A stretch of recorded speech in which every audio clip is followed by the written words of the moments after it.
Destination mark.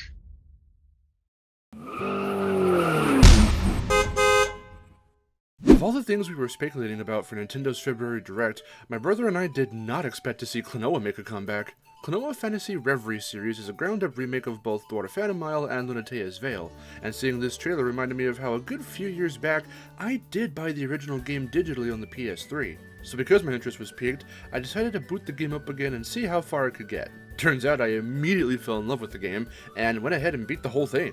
Except for Balu's Gauntlet, I still gotta get back to that. But yes, if you've seen my posts on Twitter lately, I've been slowly but surely buying up as many games in this series as I could get my hands on, and I think it's safe to say I became a fan, and fast. So what I think of the game critically?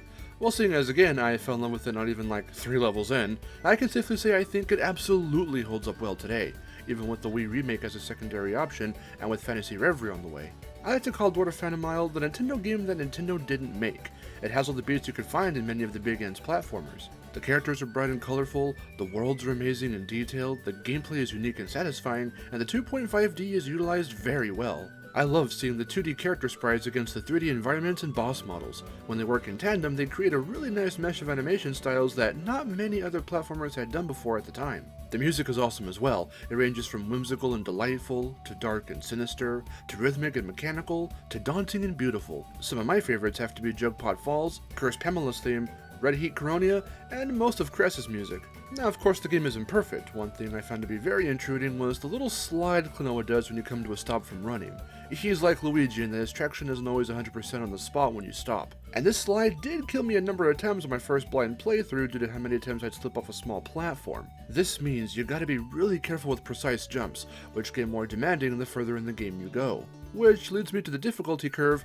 It kinda just vaults right the hell up by the final world, doesn't it? Timing gets more strict, enemies are plentiful, and those aforementioned jumps get more precise. Also, when they introduced these timed switch puzzles, that's when I finally learned you could stand on large inflated moves. I feel the game didn't really give me more opportunities throughout the adventure to properly learn that. Now that could be nitpicking, but what I don't feel is a nitpick is the final boss, not against Gaudius, spoilers, but against Nahatum, and boy does his fight drag on. He's the only boss to have 4 phases, the moves all actively avoid you on the first phase, not to mention having to dodge his annoying ass tongue. The eye lasers from phases 2 and 3 are kinda hard to avoid due to their vague placement on the ground, and his final phase gets very tedious with just how much you have to watch out for, and how many times you'll need to make some scary downward tosses with the enemies into the cannons below. All in all, the fight's okay, but in comparison to literally the rest of the game and the boss fights, where everything was easy enough to learn and the challenge came from mastering the obstacles, here the challenge comes from the classic, here's a bunch of stuff you have to juggle, don't die. I don't know, I felt Nahatum's fight could have been a bit stronger structurally.